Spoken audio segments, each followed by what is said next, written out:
ఈ 42% రిజర్వేషన్ కోసం ఇప్పుడు రౌండ్ టేబుల్ సమావేశం పెట్టడం జరిగింది కదా. ఎలాంటి అంశాలు మాట్లాడారు? ఏం నిర్ణయాలు తీసుకున్నారు?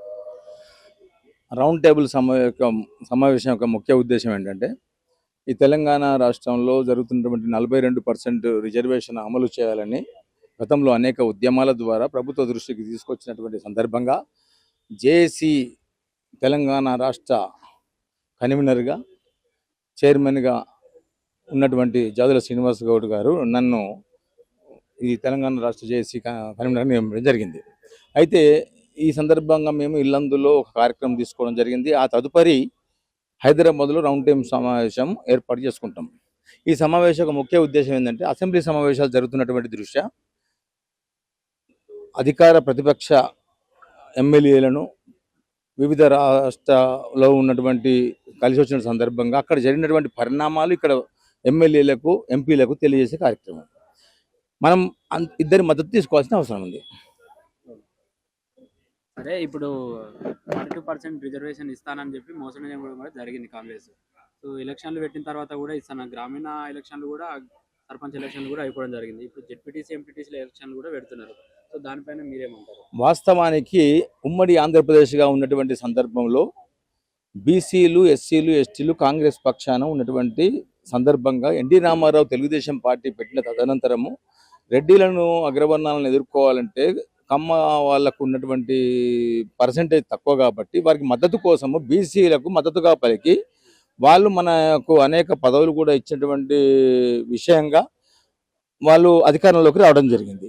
అయితే ఇప్పుడు ఏదైతే తెలంగాణ రాష్ట్రం సిద్ధింపజేసుకున్న తర్వాత మళ్ళీ అధికారంలోకి రావాలి అనే ఉద్దేశంతో ఎవరైతే బీజేపీ అనుకుంటుందో వాళ్ళు రేపు ఉమ్మడి ఇది బీజేపీ జనసేనతో పొత్తుతోని బీజేపీ పోటీ చేయబోతున్నటువంటి తరుణంలో బీసీలు ఎక్కడ చేజారిపోతారన్న భావనతోని ఈ పోరాటమే కావచ్చు, జాదుల శ్రీనివాసరావు గౌడ్ గారు తీసుకున్నటువంటి నిర్ణయాలే కావచ్చు, ఈ రాష్ట్ర ప్రభుత్వాన్ని దించే విధంగా ఉంటుందేమో అని భావించినటువంటి రేవంత్ రెడ్డి గారి ప్రభుత్వము 42% రిజర్వేషన్కు హడావుడిగా ప్రకటింపజేశారు. ఆ తర్వాత కేసులు కూడా వేయడం జరిగింది వారి సంబంధించినటువంటి వ్యక్తులు.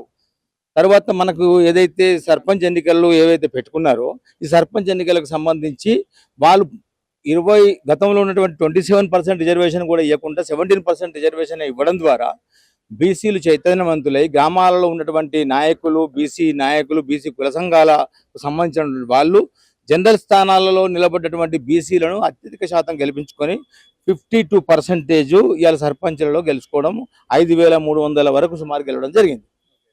అయితే ఇప్పుడు ఇంత ముందుకు తెలంగాణ కోసం పోరాటం జరిగింది, ఇప్పుడు బీసీల రిజర్వేషన్ కోసం 42% కోసం పోరాటం జరుగుతుంది కదా.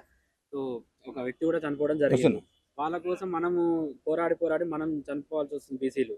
సో దానికి ఇప్పుడు మేము బీసీ జేఏసీ తీసుకున్నటువంటి నిర్ణయాల మేరకు అధికారంలోకి వచ్చి కూడా 2 సంవత్సరాలు అవుతుంది కాంగ్రెస్ పార్టీ. ఇప్పటికి దానిపైన ఎలాంటి చలనం లేకుండా వాళ్ళ పార్టీకి వాళ్ళు చేసుకుంటూ వెళ్ళిపోతారు. ఏ నాయకులు బీసీకి సంఘాలకు సంబంధించిన నాయకులు చనిపోవాల్సిన అవసరం లేదు. చనిపోయిన వాళ్ళకు ఇప్పటివరకు ఏ కుటుంబాలు బాగుపడలేదు. అది అగ్రవర్ణాలుగా ఉన్నటువంటి రెడ్డి కావచ్చు, కమ్మ కావచ్చు, వెలమ కావచ్చు, అలాంటి నాయకులు చేసినటువంటి సందర్భం. ఇవాళ బీసీ నాయకులుగా ఉన్నటువంటి జాదుల శ్రీనివాస్ గౌడ్ కావచ్చు, కరీంనగర్ మేము కావచ్చు, లేకపోతే ఇతర కుల సంఘాలకు సంబంధించిన రాష్ట్ర నాయకులు, అన్ని కుల సంఘాలకు సంబంధించిన రాష్ట్ర నాయకులు కావచ్చు, ఒకే ఒక్క నిర్ణయము, ఏ ఒక్క బీసీ బిడ్డ ఆత్మహత్య చేసుకోవాల్సిన పని లేదు. కేవలం ఉద్యమం ద్వారా పాల్గొని వారి యొక్క విలువైన సమయాన్ని వాళ్ళ గ్రామ స్థాయిలో మీడియా ద్వారా లేకపోతే పేపర్ల ద్వారా ప్రకటింపజేసి బీసీలు చేసినటువంటి ఉద్యమానికి నైతిక మద్దతు ప్రకటించి వారి యొక్క ఎమ్మెల్యేలను కావచ్చు, వాళ్ళ యొక్క నాయకులను కావచ్చు నిలదీస్తే సరిపోతుంది.